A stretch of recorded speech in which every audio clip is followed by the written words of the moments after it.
New breaking news that is matching biblical prophecy. At least 24 Iraqi forces and several of their coalition advisors, including American and Australian special forces, were hit by a mustard gas attack. ISIS is, of course, to blame as they're being pushed out of Mosul. This attack was relatively ineffective, though, and considered low grade by the officials. Reports show that only about 6 Iraqis were treated for breathing issues at a field clinic, while none of the advisors were harmed. The Pentagon has released this statement saying that the ineffective attack shows the desperation of ISIS as they seek to hold an untenable position in Mosul. This was apparently the second chemical attack in just the last few days. An Iraqi army military officer has claimed that ISIS launched a rocket loaded with chlorine gas in the Al-Abar district of western Mosul. Other troops embedded with Kurdish forces have also reported ISIS using chemicals in their mortar attacks based on the colors of the smoke plumes, but these reports have yet to be confirmed. So far, coalition forces say that more than half of Mosul has now been liberated from ISIS, Ed. Michael, are pushing ahead with this unit, they describe it, which will be capable, they say, of infiltrating North Korea and literally eliminating the leader, Kim Jong-un. Not just the leader, but the command and control apparatus of North Korea. But the important caveat here, of course, is that that only happens in the event of war. Now, what actually qualifies for the event of war, what would trigger that?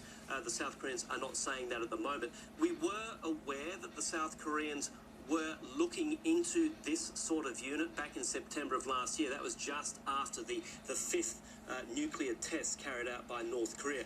What's new this time is that they have brought forward the plan, Michael. So they want this unit up and operational, ready to go by the end of this year.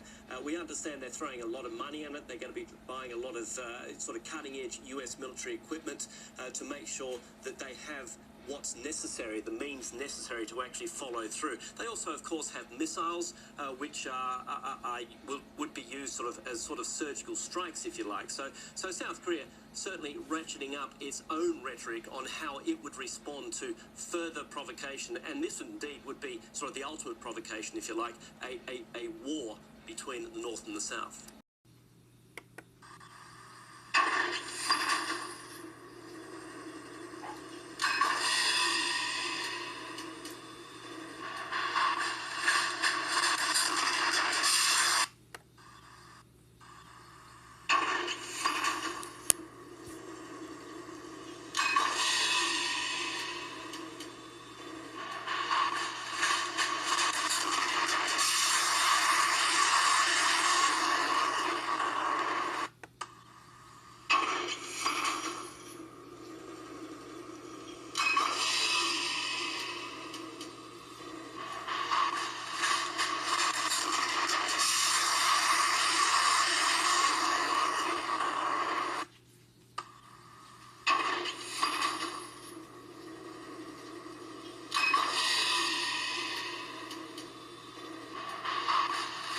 Up another fascinating dynamic. We are told sometimes, don't pay attention to these people. Don't pay attention. Who are we supposed to pay attention to?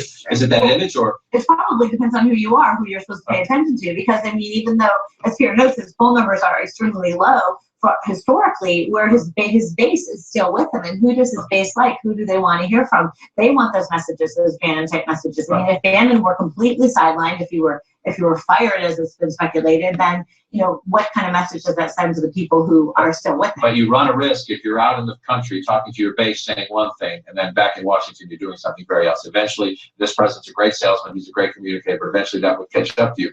To this point about the dynamics, Michael Flynn is gone. He was fired. He was more of an insurgent, if you will. Stephen Bannon is still there. Stephen Miller is still there. But Sebastian Gorka, we are told, is leaving the National Security Council. He's more of, I'll call him a black helicopter kind of guy, and I think I'm being kind as I say that. Here he is, a little bit of his time on television defending the White House at controversial moments.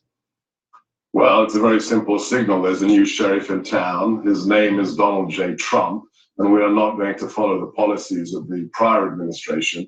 It's a slam dunk. He's completely within his mandate. There is a problem with these 7 nations, and I expect the courts to decide in favor of the White House.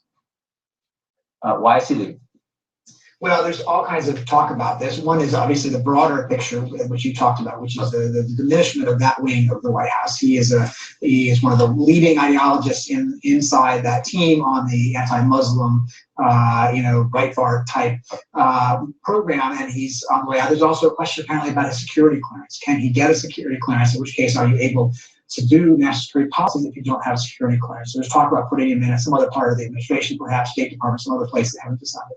Keep an eye on that. Everybody sit tight. Up next, persistent or foolish? The White House says it's ready to press for another Obamacare repeal vote, and the president gives an answer on pre-existing conditions.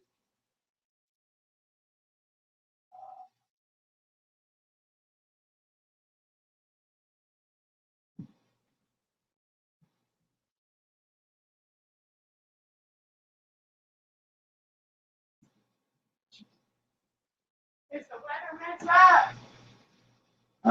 No, we're just waiting for the tornado. It's surprisingly, it's not bad weather. Yes. That's weird. I think that it's the weather outside messing with it. Let's see. Oh, that could be a tree on our power line. I mean, that tornado is fixing to hit us so soon. Yeah. I don't know when. All right, well, we'll try to get that fixed soon as we can.